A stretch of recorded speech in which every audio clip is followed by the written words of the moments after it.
Mickey Hart here, you're listening to the GAA Hour Football Show. The GAA Hour with Colin Parkinson is brought to you by Paddy Power, home of the Money Back Special. I'm not finished yet, it took me a long time to get here. Both players have spoken with each other, and they regret what happened. They've had a frank discussion with each other, and they're both of them are keen to now focus on getting back their county jerseys. That these fellas will get such a shell shock next Saturday evening that we'll put them back in their asses for 10 years. Welcome along to the GAA Hour on a Monday. Myself and Conan are here as usual, and some brilliant club action as usual on a Monday, Conan. But unfortunately, we're going to be starting with some pretty shocking news. Las Vegas. That's people complained about the UFC and McGregor and all, but this was worse. I have to say, this was a league match between Ballyholland and Downpatrick in Down. I've tweeted out the clip of it, and this is probably the worst fight I've ever seen. Now, I saw a really bad one in a hurling match, club match in Laois back in the 90s between Camross and Castletown, and that was ugly. Was probably worse than this, but this is the worst in a football match I've ever seen. I've never in my life witnessed a team jumping a fence to go out and fight with supporters. This is absolute. It was absolutely shocking to watch it, and it never stopped. It started with two supporters who should be arrested, right? Because they're if they fight like that up in the main street, they're going to get arrested. So they come down to a GAA match and they think this is just, you just get away with it. There's no repercussions for just fighting someone. Imagine some scumbag up the town wants to get somebody and beat them up. Sure, just come down to your local GAA pitch and you can fight him, and it's brushed. But all of the Ballyholland and Downpatrick players, well, the majority of them saw this fight happening between two supporters, jumped the fence, got out, fought each other outside. There was a woman knocked down in the melee, and it's just this is as serious a fight now as I've seen in the GAA ever. Yeah, it was definitely the strangest fight I've ever seen. The players taking the time to run over and jump the fence. Some of them in different teams actually running together. And we're not fighting until we're outside here, as if that made it okay. This is where the action's happening. Yeah. So there was 50 seconds of people just running together, jumping over the fence, and then starting to fight. And then a physio started running across the pitch after a minute, to sort of show the drama of it all. But it's disgusting. And the worst thing about this is there's a bit of a backlash now, as there is with anything when it gets too big. But people are starting to ask questions of why are news outlets reporting this, and why are you tweeting it? Yeah. You're part of the problem. As if you're part of that problem. What should we do? Just brush it under the carpet, pretend like it didn't happen, show with a great point, and talk about that. The more these things are highlighted, the better, because these needs to be named and shamed. Because I've an awful problem with this kind of stuff. It's this macho fighting on the pitch kind of thing. I hate it. I've always hated it. You should always feel safe on a football field, and you're not safe. You're not safe in an environment like that. You're in nowhere near being safe, because when these things break out, you're vulnerable. You're vulnerable to fellas who actually want to live by fighting. You know what I mean? When that's not you want to play football, you might not be into that at all. So this is the fourth incident like this now in a month, and they're all in Ulster. So I don't want Ulster people get very defensive, and I don't know, is this an Ulster problem? Is this a nationwide problem? Has this always been a problem and now they're just starting to get captured on videos? I don't know, but I know that I haven't seen anything like this before. So Slough-Nail and Ballinderry last week in a Derry reserve game went at it, and that was shocking. They fought fans as well. They fought supporters. Then you had the Strabane and Stewartstown in Tyrone, which was a huge fight as well, again caught on camera. We had the Greenlock supporter running in and flooring the referee. This is all in the last month, and now we're after getting this. So I don't really know what to say about this. They have to come down hard on this. And again, I spoke about the Tyrone Stewartstown Strabane one, and said anyone that ran in off the bench should immediately be hit with a huge suspension. Any player, and it's easy to identify them, that left that football field to jump that fence to get involved in a row, they have to be gone, and gone for a year. And both clubs, because one thing that has to be said about this, and Tom Ryan, Director General, really needs to take a tough stand on this now and come out and completely throw the book at these two clubs. This was a replayed match which was abandoned 2 weeks ago. Think about this. This game was abandoned 2 weeks ago because of the referee called it off because of violence. 2 weeks later, they had to play this tie in Kilcoo, a neutral venue, with a full referees and linesmen and the whole lot in a neutral venue, and this happens. those two clubs, and like, I mean, I was asking a question why these two clubs are not just thrown out after last week, or why they were under heavy suspensions. They're both in a relegation battle, and this game kind of had to be played to see it. So like, I mean, they both have to be thrown out. This is a rescheduled game that descends into violence like this, and they jumped off the pitch to fight in the stand.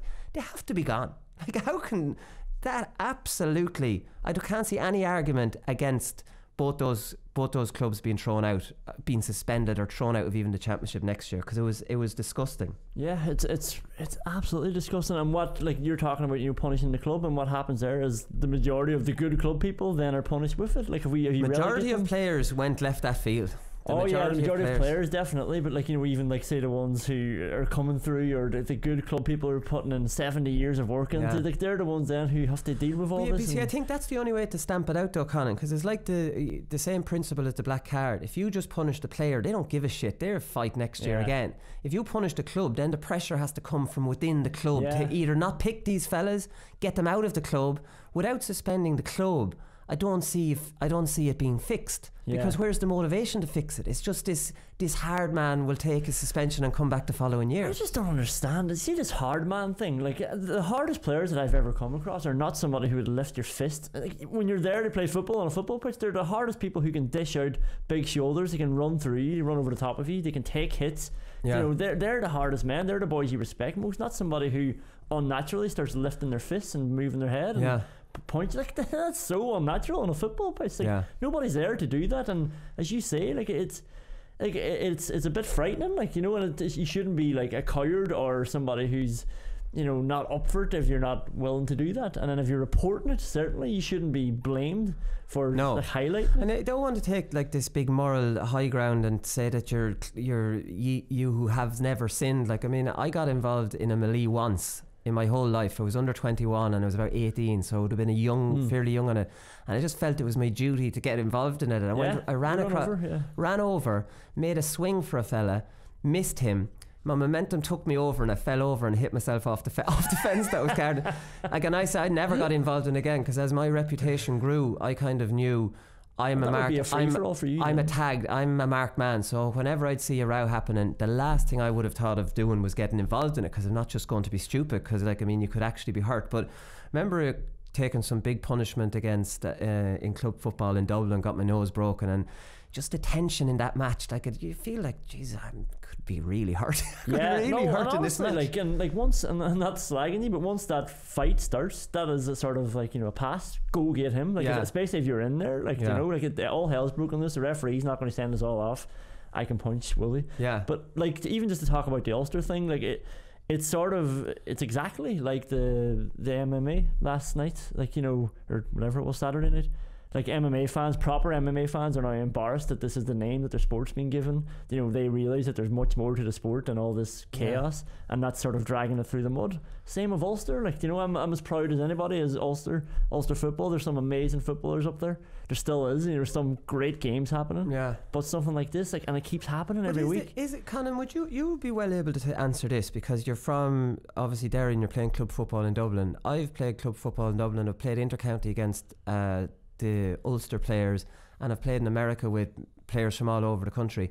I felt, and maybe it's not a good enough sample size, but I always felt that hard man was more prevalent in the Ulster counties. Do you know that kind of the macho thing, or the grabbing and holding, and I'm stronger. I don't know. Like, I mean, I felt that they were at it more. They were at it more. Yeah, they're certainly in Derry. In my experience, like, there's a lot of grounds where when you're going to it, you need to stand up today, like, and you are going to get hit. Like, that would be talked in training and in the change rooms. You're going to get points in the face, and if the referee doesn't see it, either you have to punch them back, or you try and get away from them and do, like, this. That's is outrageous. Like, not every ground, like, there are certain grounds, but I have noticed a difference in Dublin. Like, that has never been spoken about. There's no grounds where we're going to thinking, right, Jesus, we better be together here now, and it's less hostile, I think. Right, okay. That's my experience. So maybe, unless county boards aren't strong enough on this thing, because that absolutely should not be a case where, even in Laois, I've never heard of,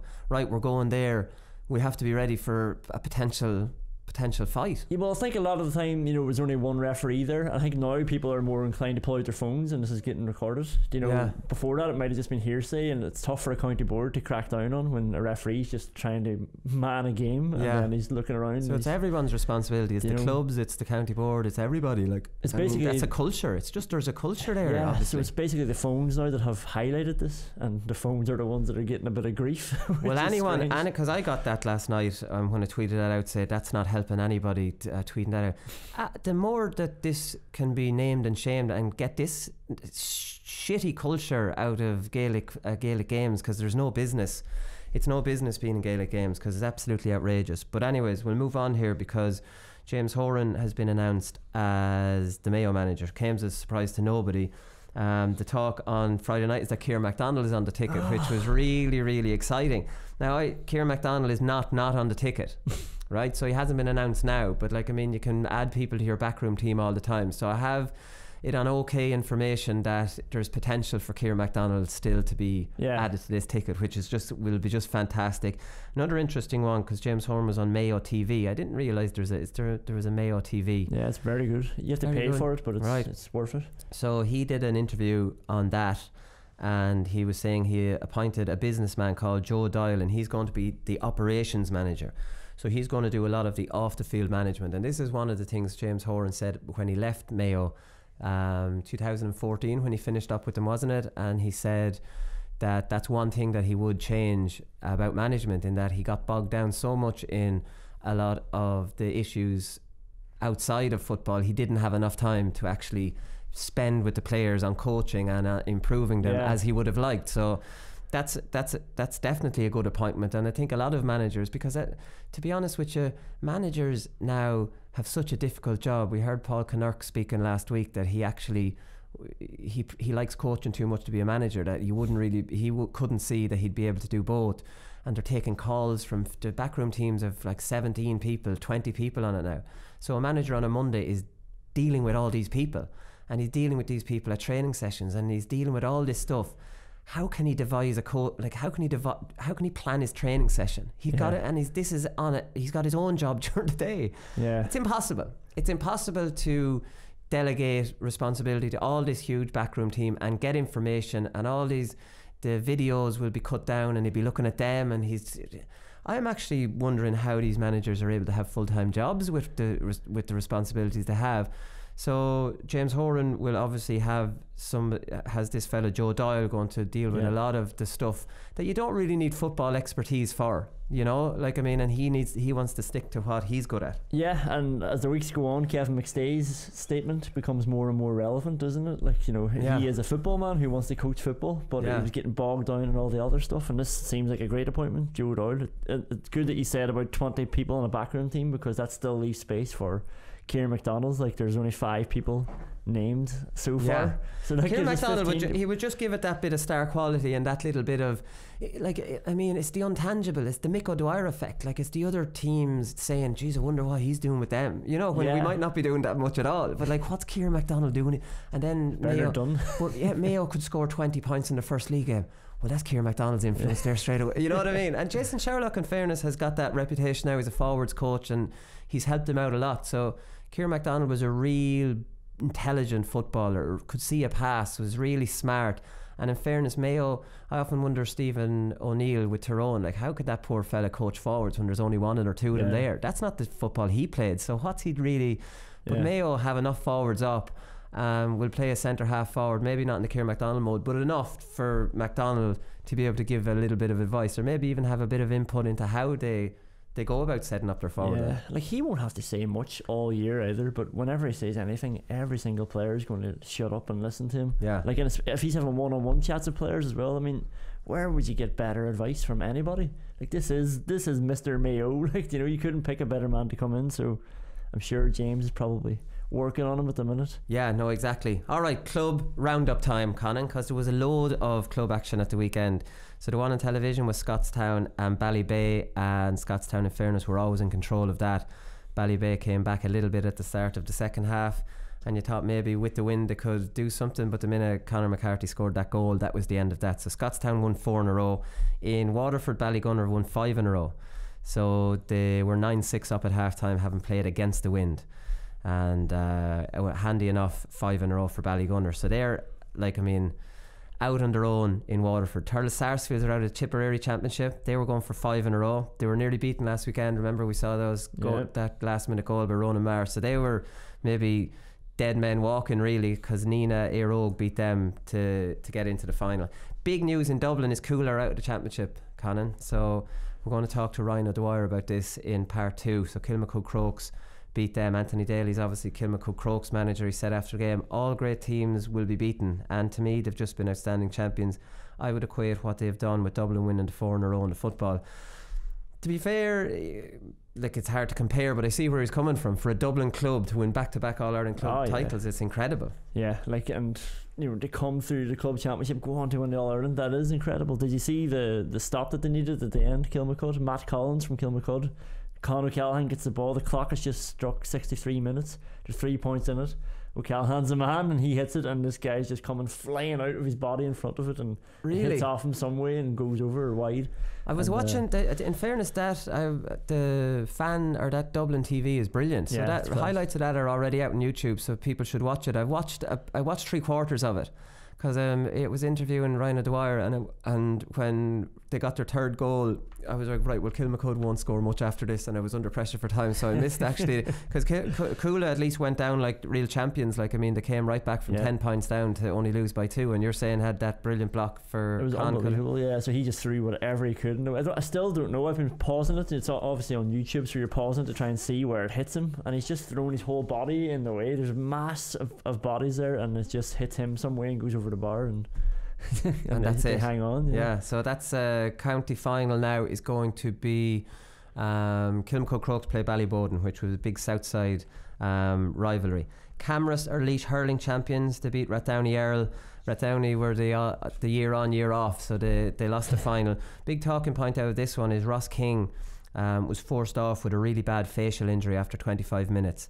Now, the Rathdowney Earl manager John Delaney said, an absolute disgrace what happened today. I thought those days were over in Laois hurling. So that's just completely shocking that Ross King, Laois captain, Laois midfielder, has to be forced off in a county final with a facial injury. And the opposing manager saying it's an absolute disgrace. So I didn't see the incident, but you can put 2 and 2 together maybe there about what happened to Ross King, and that's absolutely wrong as well. Yeah, you're asking there, does this happen? It's not the same, it's not a brawl, but does it happen outside Ulster? And here's just another classic example of, well, listen, we are putting 2 and 2 together, but there's a star player, there's the free taker. Well, you go off with a facial injury and the manager says it's a disgrace, so maybe it was an off the ball thing, because Rathdowney Earl lost their other midfielder shortly after. He was forced off with injury, nothing controversial about that. So they lost two of their main players. That's 2 in a row for Camrus now in Laois. In Tyrone, Killyclogher, did you hear about this? They came back from the dead and they beat Arboe in extra time. So Arboe were 3 points up into injury time, and Conan McCann scores a goal to level it up. Then it goes to extra time and Killyclogher end up winning by 3. Sick. So Mark Bradley went off in that game. He took a bad bang and then came back on and tried to play on again and had to go back off again. So it was all happening in Tyrone. So Killyclogher back into the county final. Arboe will be heartbroken with that. 3 points up in injury time. You think you're home and hosed. Just terrible luck, really. Just drag him down. Come on, this is what the black card's for. And going to defend Ulster football and criticise Leinster football here next, Conor. Here we go. Because I do have to say that Ulster can get a bad rap, and it gets a bad rap a lot about defensive football, because the Longford County final finished on 6 points each. Now, you have to say, if that was a Derry County final, if that was a Tyrone County final, it would make way more headlines than the Longford County final. 6 each. 6 points is all they scored each. Right? That's not a half-time scoreline. That's a full-time scoreline. Robbie Smith, who we were joking about last week, played for 25 minutes. So we were onto something there. We were definitely onto something there. James McGivney was lost to a black card in the first half of the game for Mullinahockley. You'll remember James Givney, who got the red card by hitting Cluxton in mid-air in the Leinster Championship. So James hasn't had a good year with disciplinary issues. The Carlow County final finished up Éireog 9 points, Palatine 5. Palatine scored 1 point from play in the whole half. both teams set up the same way. This is another example. Often when you see the county team going down one route, club teams in the county go down the same route. So don't follow Carlow club football that closely, but I don't remember it being that defensive. That's the way it is. So like 9-5 in that county final. So there's two Leinster football or Leinster county finals, pretty dour stuff, and are just getting the free pass. Yeah, Leinster football, typical. Like, and when you think about it, David Hassan from Derry, Ulster man in charge of all these revolutionary new ideas. Jarlath Burns brought in the mark. Yeah. Joe Brawley never shuts up crying about defensive football. Maybe Ulster, maybe we need to look at it a little bit differently. See, but there obviously is a big cohort in Ulster that have that win at all cost mentality. There's obviously Gaels in Ulster that love traditional football, but there's others then that think that a little bit on the lines of, well, you can play whatever you want, because a lot of the defenders of how football is played now are from Ulster, and a lot of, like you said, people who are trying to make change are from Ulster as well. So it must be a weird dynamic up there. It's just it's a wonderful place. Here's a lovely story from Ulster. John Brennan from Lavey. You're the Ulster correspondent. I'll tell you about John Brennan. So he's well in the 70s. I'd say he's pushing 80 almost. 10 championships he's won. 5 different clubs, 3 different counties. Wow, it's just like you need a county title, get this man on board. It doesn't stop. I know he took over Lavey, his native club, who he won with in 1988. So he won the championship of Lavey in 1988, won it again in 93. Now they're back in their first final in 20 years. Since John Brennan's taken over this year, they're back in the final. And they're playing Coleraine in the final. 5 county titles with 5 different teams. Like, what's his 10 championship titles with 5 different clubs in 3 different counties. So he went from Lavey originally, then he went to Carrigan in Antrim, won it with them in 99, 2000. Went to Tyrone, done the hat trick 2001, won it with Carrickmore in Tyrone. He actually came back to Carrigan then, and he won with them there recently. Broke up the St Gall's dominance, so it was last year. He won Sock Neil's first ever in 2003. Took over them. Won Loop's first ever. I think it was 2004 maybe. No, it wasn't 2004, but it was around then. Anyway, he won Loop's first ever championship. I don't know what it is. When he took over Derry, then everyone was excited because he was a name that always kept propping up for manager jobs, and he was the one that kept winning titles. Obviously he knew how to win. Yeah, see, this is the thing, because my memory of John Brennan, who I wouldn't be immersed in Derry club football and knowing the esteem he's held in, I remember Derry playing Donegal with McGuinness a couple of times when Brennan was there, and like I never saw a more clueless team to take on a defensive team. They were and Brennan just on the sideline just looked like, I was trying to think, like, the game's moved on now from our lads like that. Like, that's what I have in my head, but like he's clearly a legendary figure in club football. Club, yeah, like, and he only lasted 2 years with Derry, but when you look back, like, it's a revisionism, but he took over Derry 2011 and he got to the final, and Derry hadn't been to a final since 2000 or something like that, so that was their first final in 11 years, and it was because he came in, and now they got hammered by Donegal in the final. Then they lost to Donegal in the first round the next year. That was it. And they learned nothing the second year. I remember saying, Jesus, there's no improvement in Derry this year. They learned, like, it was even worse the second year. And obviously Donegal were better the second year as well, which made it it was bad. But so then I think he lost to Longford, and that was it. As most Derry managers end their careers, is losing to Longford. I wonder what his first speech is to every club he goes to. He's been with that man. He's like Robbie Keane. I always dreamt of one day managing this club. Right, Kildare. A tie beat Selbridge in the semi-final to make the county final, and Moorfield beat Naas. They hammered Naas. So Moorfield played their 12th final in 19 years, which is an unbelievable achievement for a club like Moorfield, who in a county with a really competitive county championship, like Portlaoise would have bred a record, but Portlaoise have won them all in a row. Moorfield have been in a county championship that is shared around a lot between different clubs, so it's a lot more competitive, and they're consistently back either in the final or winning it, and they're defending Leinster club champions, so they definitely deserve a shout out. Interesting one about a tie: Niall Kelly, one of my favourite players, scored 6 from play, and Liam McGovern, another forward, he got 5 from play, so they scored 11 from play between them. I think they were left inside on their own, and they scored 17 points in total a tie, only 1 from play. So they have Kevin Feely as well in their groups, and Highland is centre half back for him, so they look like an exciting team. So that's a good county final for someone to go to if they wanted it. I'm just laughing at how I was reading the pronunciation in your notes. So I was reading it Athy. Athy beats Selbridge. Atty. Jeez, that's a disgrace. You don't know a tie. They have won county titles there. Like, I mean, Ewan McKenna's from a tie. Has he not made it famous? Your buddy. Right, Crossmaglen are back into their first final since 2015, which is interesting enough in that I didn't think it was 3 full years that they hadn't been in the county title. So they play Ballymacnab, a club I hadn't heard much about, but a funny one about their assistant manager, Ciaran Donnelly. This is Crossmaglen's assistant manager. He said after the match, if Crossmaglen's not there, it's not a county final. I have to be honest, like, it's a cocky thing to say, but I would be on that same way. I've just been so ingrained of Crossmaglen being in county finals and winning them that it's just bizarre to see an Armagh final with Crossmaglen's name not there. And they're apparently they're going to be heavy favourites to beat Ballymacnab. You know anything about Ballymacnab? I don't know much about them. No, I just they beat Mahary. Is Mahary? Well, Mahary are pretty good. Like, they were. Stephen Forker and the Forkers play for them. They were in the final, I think, last year. Yeah. So to beat them in the semi-final, that must have been a bit of a surprise. Like, you're right though about Crossmaglen being in the final, and there is something a bit more romantic, isn't it, about beating the team to win it. You don't want to not. Like, I know it's nice winning it's not a handy championship, but it's the same with Leinster. Like, you would ideally want to beat Dublin on the way, at least, if not the final, and then you can sort of lay your claim to be the kingpins. Yeah. You don't want somebody else to do you a favour. No, exactly. In Mullingar or in Westmeath, it's all in Mullingar final. Mullingar Shamrocks versus Lomans. So Lomans beat Gary Castle. Desi Dolan was playing in that one. So it's some great county finals in store, actually. So that's a local derby between Mullingar Shamrocks and St. Lomans. We have 2 left. Is Coolderry. I hope I haven't forgotten anyone. I tried to get in as many different club matches as possible. Coolderry was the other one on television. So they won their 31st county title. That's a record.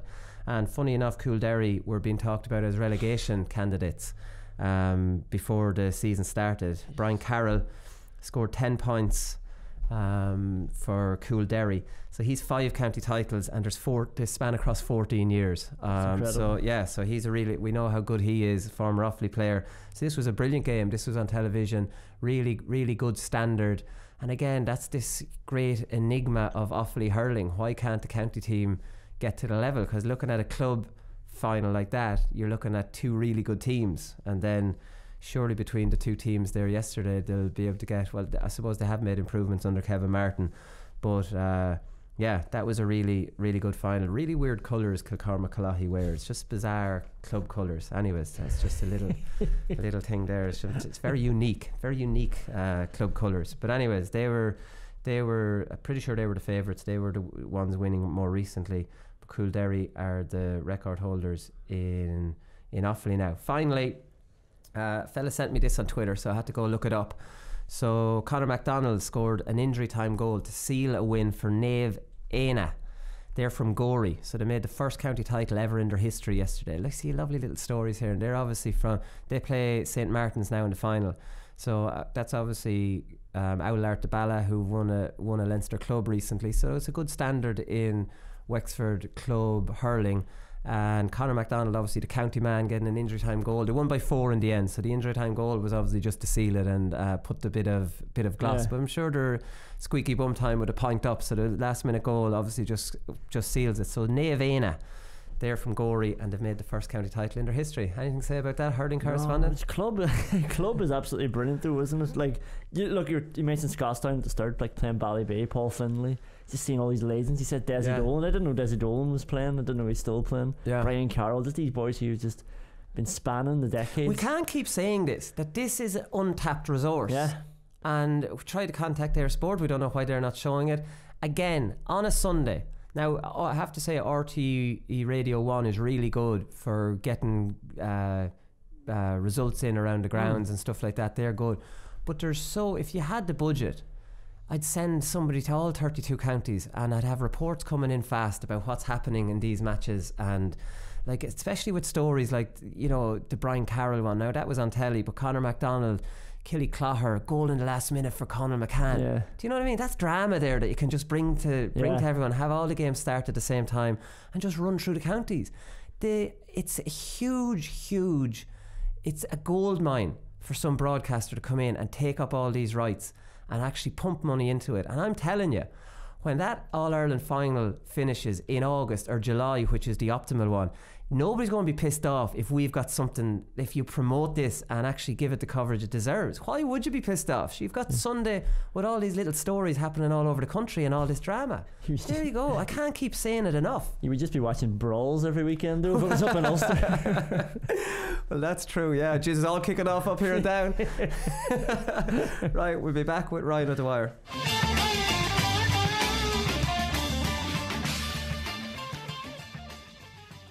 Alright, delighted to say Ryan O'Dwyer joins us on the line now after Kilmacud Crokes knocked out the 2-time All-Ireland Club hurling champions Cuala yesterday. Ryan, congratulations, firstly. Thanks very much. Thanks. It was a nice victory to get, but there's, at the end of the day, there's nothing won yet. It's a semi-final that we won, but it's always nice to take down the champions, I suppose. Yeah, because that's the thing. It's often hard getting fellas on after a semi-final because it's such a big win and so much emotion after it. But like, it really counts for nothing unless you win it out. Yeah, like that's it. Like, if at the end of the day, if we don't win the final, we're basically doing Ballyboden a massive favour by knocking out Cuala. Yeah. But no, I think look, we've the right man in charge in Anthony Daly.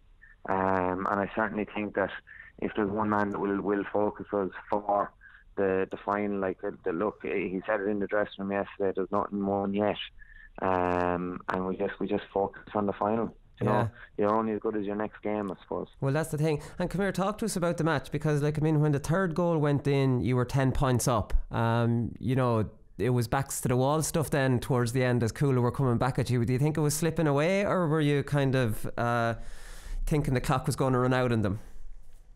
Well, look, I suppose it had the match had everything, and playing the match, you felt every emotion.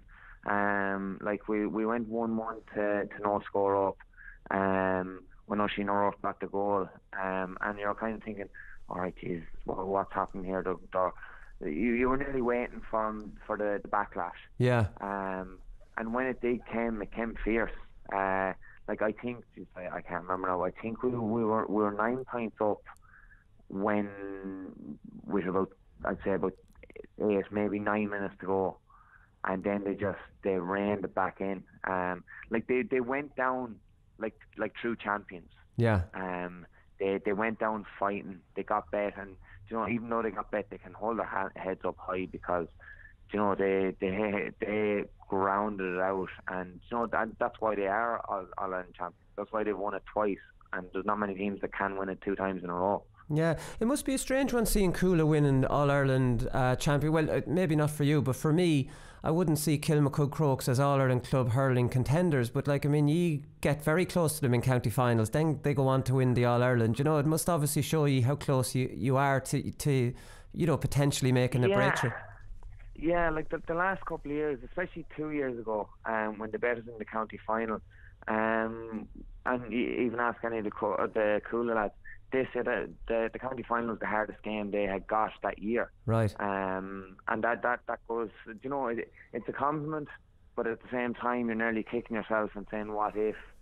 And last year, I know their All-Ireland club final went to a replay against the Piercing. But it was a cracking county final again. They only bet us by 2 points. So it's been tit for tat. It's been very close. All the lads would know each other from being in school together in Clostone or Clonkeen or wherever they went to school. So there'll be a lot of familiarity there. And it was great seeing them win the last couple of years. But hopefully someone else from Dublin can do it, whether it's ourselves or Bowden. Remains to be seen, but we'll worry about the next match first. Yeah, exactly. Come here, and you mentioned those last 2 county finals. You lost both of them by a goal, and Cuala got the goals. He didn't get goals. So was that something you talked about yesterday? Maybe just going for it and maybe having to get goals against them. Yeah, no, it was never mentioned. It was never mentioned at all. And even about Cuala, it wasn't really mentioned about Cuala where they're going to play or what way they're going to play. All the focus had been on us. Right. And we've even though I've worked with them with Dublin, worked with Daly and Richie with Dublin.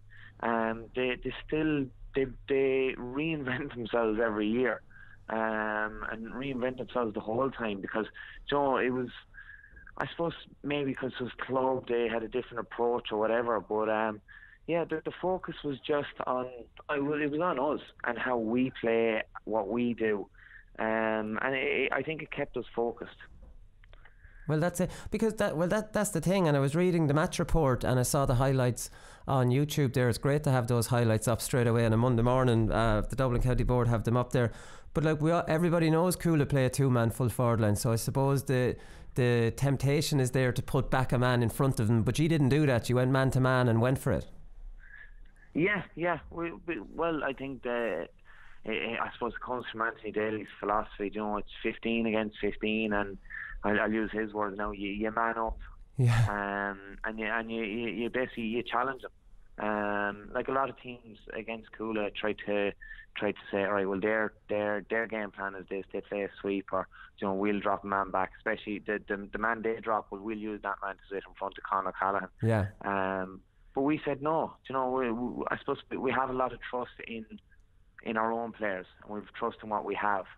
And having that belief in everyone that you play with, it adds to it. It adds to the whole philosophy and ethos of the team. Well, I think is an important thing, the man up thing, because if every man has a man, you're responsible for someone, whereas sometimes it can get so technical. There's lads being pawned off to each other and it's not my man, this kind of thing. So like it's breaking it. I think what has been portrayed this year is personal responsibility. Right. Whether that's in the gym, whether it's at training, whether it is getting your own recovery, so the older lads need more recovery than the younger lads, but it's all personal responsibility and getting yourself right for the game. And I think even though there's a lot of piss taken among the team, we have a lot of trust in each other, that we will prepare in the right way, and we will hopefully get things right for the day of the game. And it showed there yesterday, like manning up, going man for man, pushing up on them for poke outs. It showed that we trust the players that we have. Yeah. You mentioned Anthony Daly reinvents himself. I was going to ask you about how his approach changes to club hurling, but if he keeps changing it year on year, the basics of his management are the same, I'd imagine, that you had at intercounty level. How would he have changed for the club level? Well, no, I suppose not changed. Like, his philosophy is the same. That you man up, your own responsibility. But I think. But the difference between club level and intercounty level is he seems a lot more relaxed. Right. That's what I mean by a different approach, a different philosophy. That he just seems very relaxed. Maybe that's just the group he's involved with. Maybe it's maybe there's less pressure involved. Maybe you're not being scrutinised on every discussion board on the internet or whatever. But I definitely think he has a more relaxed feeling with us, and I think that rubs off on the players. Where the lads they just feel a bit of freedom, and look, from when you were playing, when you were tense, when you were kind of anxious about a game, your muscles tense up, and that's when you make mistakes. But I think if you see the manager and the manager is relaxed, it kind of instills a bit of belief in you, and that you can do it. There's no panic, there's no worry about it. I'm sure his before match and halftime speeches are still as intense as ever, though. One thing I would love to experience, and that is an Anthony Daly pre-match speech. Well, look, I've said it through the years. He'll probably kill me for saying it, but I said it 5-6 years ago, and I'm still saying it now. I don't know how intelligent he was in secondary school, but I will say one thing: he's a poet. He's such a man to give a speech. He's such an orator. Like he's a poet. In everything he says, he really is a poet. And he throws in the dog curse word now and again, but you need that as well. But he really is a poet. And I've said this as well. You might never go training. You might never train. But if you show up for a county final or an All Ireland final, you will be all guns blazing, because he will just instill that in you, and he'll give you the belief that you can do it, no matter what, you can do it, and no matter who you're facing, he'll make you believe that you can do it. Yeah, you only need to see his captain's winning speeches for the Munster and the All Ireland to know that there's something kind of special about the way he thinks. That it was just I've never seen anything like that. It would make the hair stand on the back of your neck, and you're not even from Clare looking at this fella. Yeah, and like, you know, some speeches, you know, you say sometimes that lads are saying stuff for the sake of it, or there's you know, the usual lines. He doesn't, and you can see the fire in his eyes, that he's so passionate about it. And he says himself, Kilmacud isn't his club, but he feels so part of it. You know, right? And you know, it really is something that if everyone can buy into, you know, he's really leading from the top down. You know? Yeah. I'm sure the young fellas, like you've experienced his management before, but I'm sure the young fellas in Kilmacud, you know, it's like having a celebrity over the, you know what I mean, a celebrity that knows his hurling. I'd say he's a huge impact on them. Yeah, so like when he won the All Ireland, even when he finished up playing, there's a few of those lads that weren't even born when he finished up playing. Right. That are now hurling senior. So like, yeah, I suppose, look, they see him on the Sunday game. They saw him being manager of Dublin. So yeah, and he has that aura about him. He walks into a room and he commands attention without even saying that, and he'll draw that attention. But like, I know I'm speaking a lot about him now, and it's where I'm trying to build him up for the Dubs job or something. But like a lot of the work was done under Ollie Baker as well. Like we had Ollie Baker for the last 3 or 4 years, and he did a lot of work there as well. And you know, I suppose a fresh voice. We won one county under Ollie, but I suppose a fresh voice with Daly is just after, I suppose, reinventing it again. You know? And what kind of prestige is the hurling given in Kilmacud now, Ryan? Because it's obviously a very prestigious footballing club. Like, is it given a 50-50 kind of parity, or are you kind of fighting against the footballers getting the more? No. She's like, I was getting texts. A friend of mine, Pat Burke, he's on the football, and he texted me there on Saturday evening, wishing me best of luck in the match tomorrow. You know, so there's between the players, there's a lot of camaraderie, a lot of piss taking, I suppose. But yeah, like I tell you, it's such a big club. But whether it's hurling or football, everyone gets the same treatment. There's no one there saying, oh, he shouldn't get this because he's hurler, or he shouldn't get this because he's a footballer, or anything like that. There's none of that. There's none of that I can see anyway. I'm fairly exposed to it at this stage, but there's very few playing both. You've Ross O'Carroll playing both, Barry O'Rourke playing both, but after that, because of the commitment levels and the time involved and the pressures involved, it's very hard to play both now. Yeah. Like, if you go back 10, 15 years ago, playing club level back then, you could play both. Now it's like the trend I was doing 10 years ago at intercounty, you're doing that at club level now. You're doing more. Yeah, no, that's it's crazy. Especially in Dublin, the preparation at club level is out of control. Really, like it is like intercounty was 10 years ago before 2010, 2011. There's definitely. Is there but I suppose the thing about it is, all the lads are based in Dublin. Like you look at any club team in the country, there's going to be lads based in Dublin. So they as a group as a whole, they only have a certain amount of time together. Whereas in Dublin, like we'll take Kilmacud for example, everyone is located maybe 10-15 minutes. So it's a lot easier to get lads together. Yeah. It's a lot easier if there's a collective gym session, or if there's a recovery session. So it's a lot easier to get lads together. So I know you're saying it's very professional in Dublin, the club scene.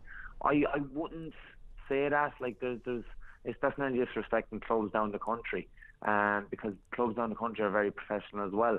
But I just think there's a lot less travelling involved with teams in Dublin. Yeah. And that they can give that extra time to it. Maybe that's it. Come here, is there talk Rory O'Carroll's back? Did I read that recently? Or is he coming back? Rory sorry, no, he was back for a wedding. Oh, okay, that's all. Exactly, he's gone back out.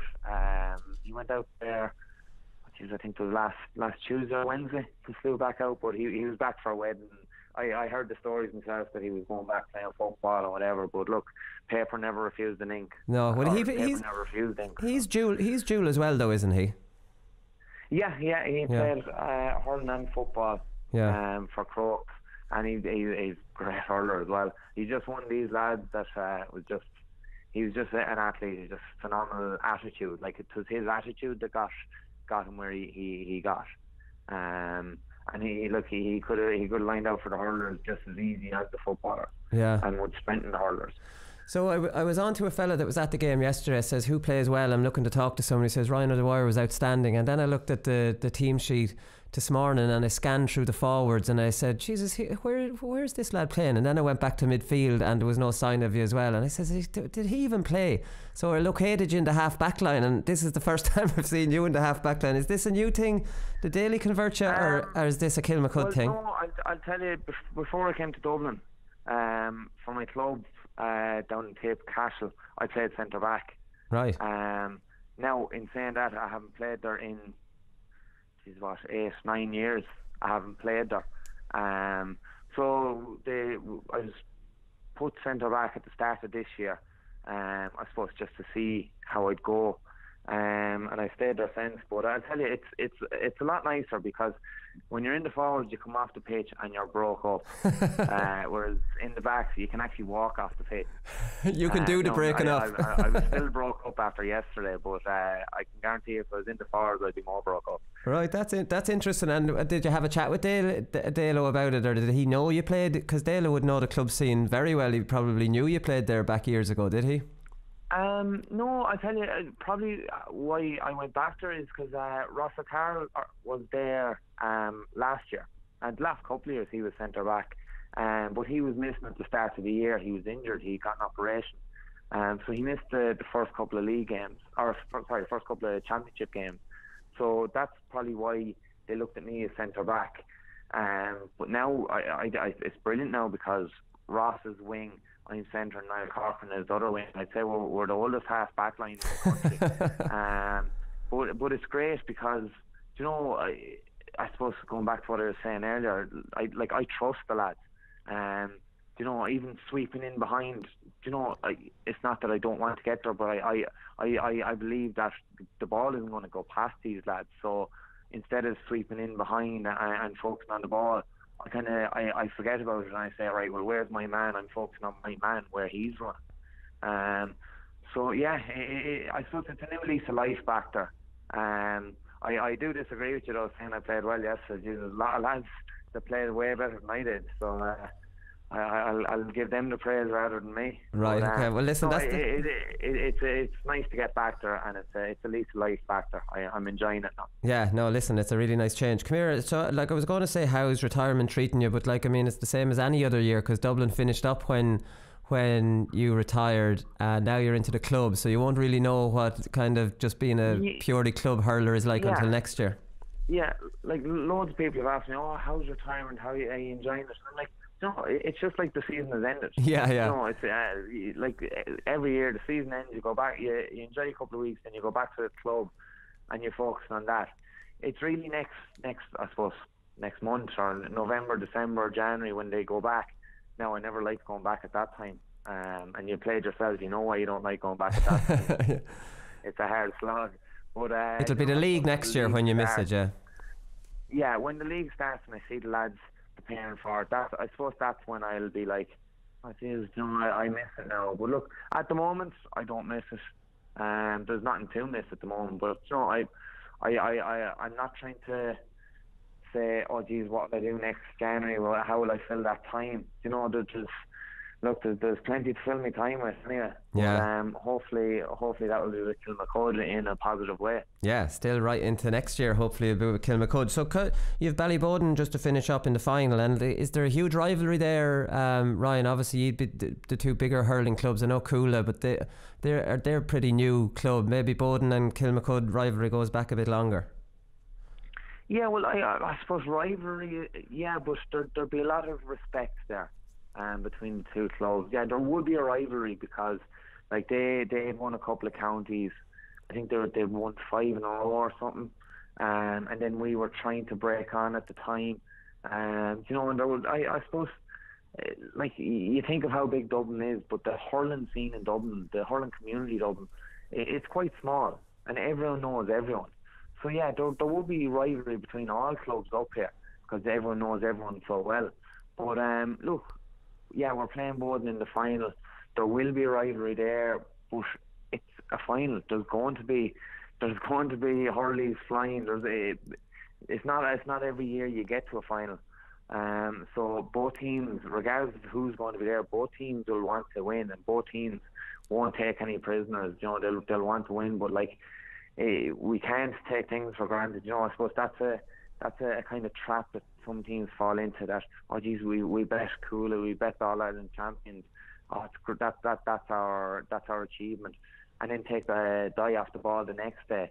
As far as we're concerned, it's Bowden we have to play, and it's going to be a massive challenge, and it's going to require 20 men to absolutely throw their body on the line. Yeah, just after popping into my head here, I presume Conal Keeney centre forward for Ballyboden, so we'll get a Rhino Dwyer versus Conal Keeney showdown. That'll be worth the admission fee, and you might not walk off the field after that too easily. Yeah, after that. Look, I ran into him once or twice, and I try not to show any pain, but he has winded me a couple of times. But look, it's like everything, and like he's a fierce competitor. He's a battler. Like his pride is his biggest skill set, I think, because he won't let anyone get the better of him because his pride will be hurt. He's a phenomenal attitude. Yeah. So yeah, like if it is him that I'm marking, I'll embrace it. I know that no matter what happens on the pitch, as soon as we walk off it, we'll be shaking hands, we'll be cracking jokes, we'll be friends again. He's that type of person. And there's a few lads there that I could say on the pitch, I hate the sight of them, but off the pitch they're some of the nicest people you could ever meet. Yeah. And he'd fall into that category. He would fall into that category. I remember him on the football field as well. He would definitely be in that category. Come here, Ryan, thanks very much for taking the call, and best of luck in the final. Thanks very much. Thanks a million.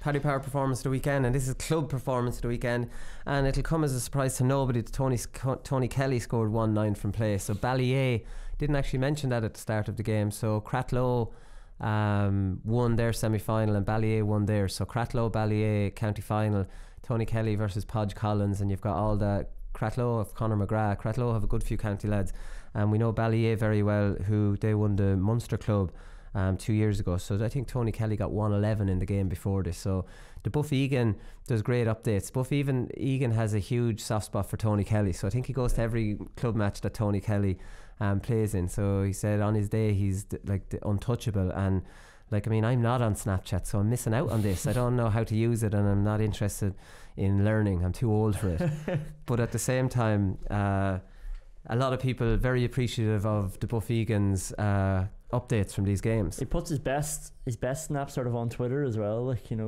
put them on Twitter? When he knows they're going to fly, he puts it on Twitter for people to see. Yeah, I remember the Ronan Maher one went up a couple of weeks ago. Oh yeah, he put that up. Yeah, but he does have a big. I've seen Tony Kelly a few times on Twitter too. Now I've seen it on Snapchat as well. But Jesus, he's absolutely brilliant. So is he a big following Buff on Snapchat? How many followers would he have? I can't see how many followers he has. I think you can't see followers? No. Right. Unless it's all changed since I've been using it. But no. I'd be interested to know, because he's got a huge fan base, for his Snapchats.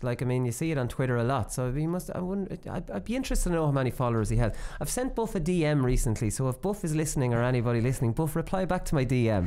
It's playing hard to get with you. It's playing hard to get. But you see Snapchat, that age group as well, obviously you can see it in when he's doing his reports, his full-time reports, and he's got all these kids behind him and stuff. It's all probably around 16-year-olds, 15-year-olds, and yeah, probably a lot of them getting their updates from him as well. Hey, this is the modern day. Listen, it's a new kind of thing, this media, that I'm just not in. I'm just not. I've missed the boat. I've only recently started using Instagram, and I gave up after a week.